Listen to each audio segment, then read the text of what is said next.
waiting for it to thaw.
Accumulated that. It's a little hard to get through behind there. You see anything very well.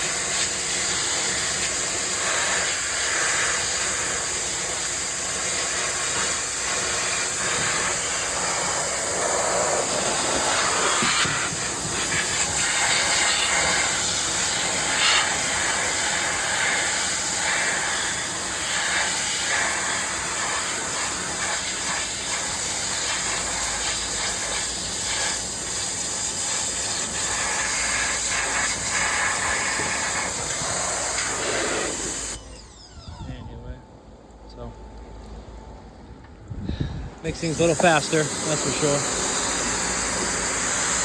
Cleaning the coils. I tried doing it from the inside out, but I can barely get myself in there. It's gonna have to do. Actually not sure how thick these coils are. It might be double layered.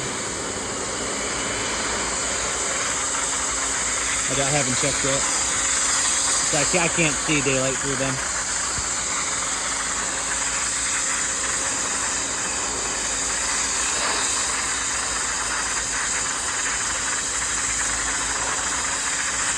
But these were plugged. Went and picked myself up an electric 2100 PSI pump sprayer. Pressure washer. I was like, heck with that. I ain't gonna get back up on this roof up here and try to do this with a handheld or just a hose. No way. No thank you. No thank you. Thinking about starting a company of just gonna go around and do condenser coil cleaning, belt changes, filter changes, huh? That'd be redundant. Wouldn't that be a little less stress-free, huh? Until you leave a disconnect off and you gotta go back, but that'd be probably the worst of it. Yeah, I could imagine many more difficulties like access, no water, no power, so it would be tough. Sometimes it'd be nice to do something a little less brain work when you've been in HVAC for over 20 years. It gets quite heavy. It gets quite stressful. I hope this is therapeutic for you as it is for me. It feels good, making a difference.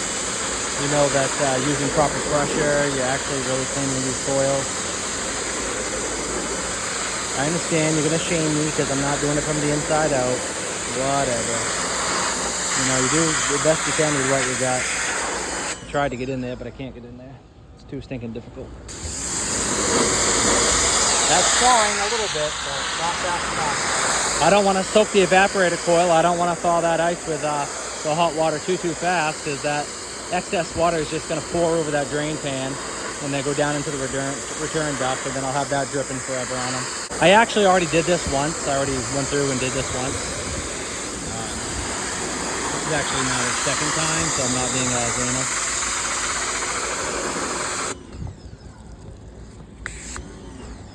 Switch!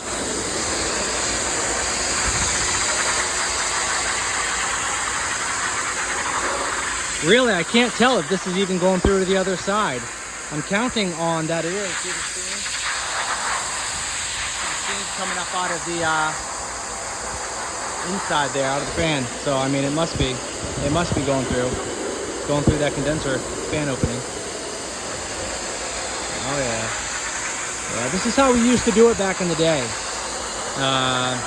You know, when I worked for other people, you know, we had these small little, just like that one, just like that pressure washer, but it was a tiny little guy. He was probably 1200 psi, maybe 800 psi.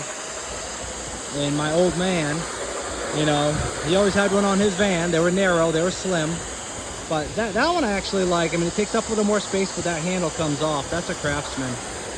The handle comes off. You can store that in your van pretty easy. It's pretty stinking light, to be honest with you. And it was only about 200 bucks. So it really is more effective, and it really speeds up the process.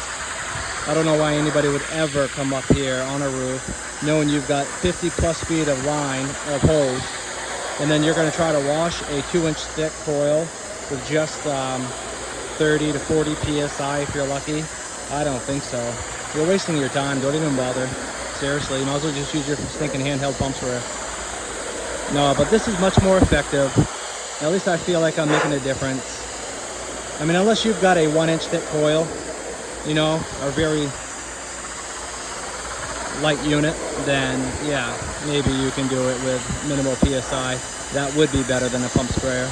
I mean, a hose is better than nothing, you know. But this is a carrier unit, if you haven't noticed. This is a heat pump, 2-stage heat pump, and it also has electric backup. We're in Maine. I'm surprised to see that. I don't see that too often in, you know, up here. I see a lot of gas. But what it is that this store, you know, is a commercial clothing store, you know, and they're grouped up with another couple companies, you know, in the same building, so they all kind of share the heat load of the building. So if you're lucky, you're getting your place heated just a little bit from the other guy, and vice versa, from the person next to you through the wall. I really don't know if their walls are even insulated in between the stores. I guess they must be for soundproofing and stuff. All right, my arm is about to fall off. Wow. So that's pretty cool. Pretty stinking clean. That's where I actually originally opened her up to test. I'm on camera. Yeah, looks good though. I can't see a dang thing. Look at that. Stinking sharp, man. Come right off in a big chunk. Right on in a big flat chunk. If I'm not careful, I'm gonna overdo it. Really trying to get this to go. Yeah, so. Yeah.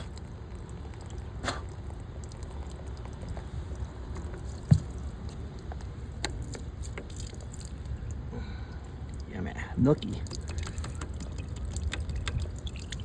Nasty. Never glued. Oh well.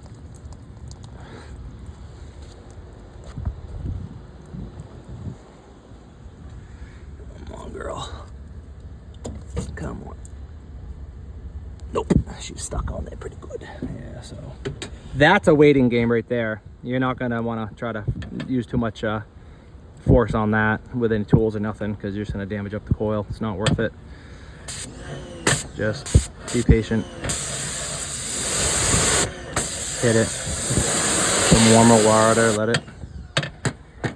Could always get my heat gun, I guess, but or my torch. What's that down there? There's some plates on the roof. It's weird. So that's the other part of, not really part of this building, as you can see. That's a drop off. And yeah, little shop. Shopping, outside shopping here, the outlets, Freeport, Maine. Actually was just up here, over there, Famous Footwear. And took care of the 2 package units that are out there. Can't really see them. That was my access right there. See the 2 little ladder hinges sticking up, handles sticking up. Anyway, that was back in early July, about a month ago.